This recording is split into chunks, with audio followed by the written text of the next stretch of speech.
اعوذ باللہ من الشیطان الرجیم، بسم اللہ الرحمن الرحیم۔ اس پارے میں 11 صورتیں ہیں۔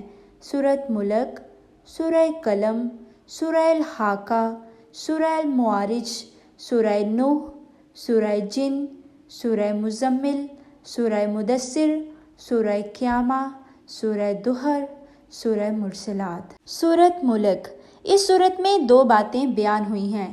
پہلی بات اللہ کی وحدانیت اور کائنات پر اس کی قدرت بیان کی گئی ہے۔ دوسری بات قیامت کے منکروں کو ان کے انجام سے خبردار کیا گیا ہے۔ سورۃ قلم، اس سورت میں 3 باتیں بیان ہوئی ہیں۔ پہلی بات علم اور قلم کی اہمیت بیان کی گئی ہے۔ دوسری بات نبی صلی اللہ علیہ وآلہ وسلم کے اعلیٰ اخلاق کو واضح کیا گیا ہے۔ تیسری بات مخالفین کی اخلاقی پستی دکھائی گئی ہے۔ سورہ الحاقہ، اس سورت میں بھی 3 باتیں بیان ہوئی ہیں۔ پہلی بات قیامت کے مناظر اور اعمال نامہ ملنے کا ذکر ہے۔ دوسری بات بدبخت لوگوں کی نشانیاں بیان کی گئی ہیں۔ تیسری بات قرآن اور رسول صلی اللہ علیہ وآلہ وسلم کی صداقت واضح کی گئی ہے۔ سورۃ معارج، اس سورت میں 4 باتیں بیان ہوئی ہیں۔ پہلی بات قیامت کے منکروں کو تنبیہ کی گئی ہے۔ دوسری بات قیامت کے ہولناک مناظر بیان ہوئے ہیں۔ تیسری بات انسان کی کمزوریوں کا ذکر ہے۔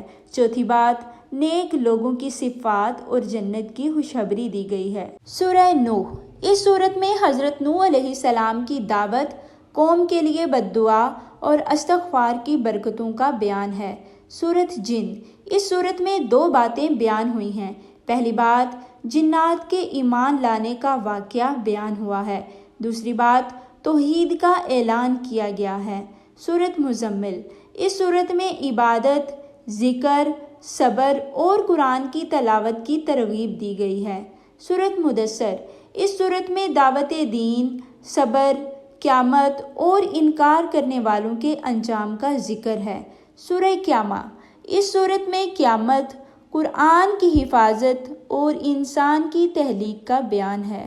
سورہ دہر، اس سورت میں انسان کی تخلیق، شکر و ناشکری، جنت اور عذاب کا ذکر کیا گیا ہے۔ سورہ مرسلات، اس سورت میں قیامت اور منکروں کے انجام سے خبردار کیا گیا ہے۔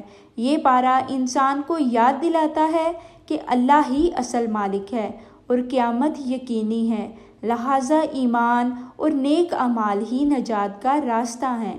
یا اللہ ہمیں کامل ایمان، نیک اعمال اور قیامت کی تیاری کی توفیق عطا فرما۔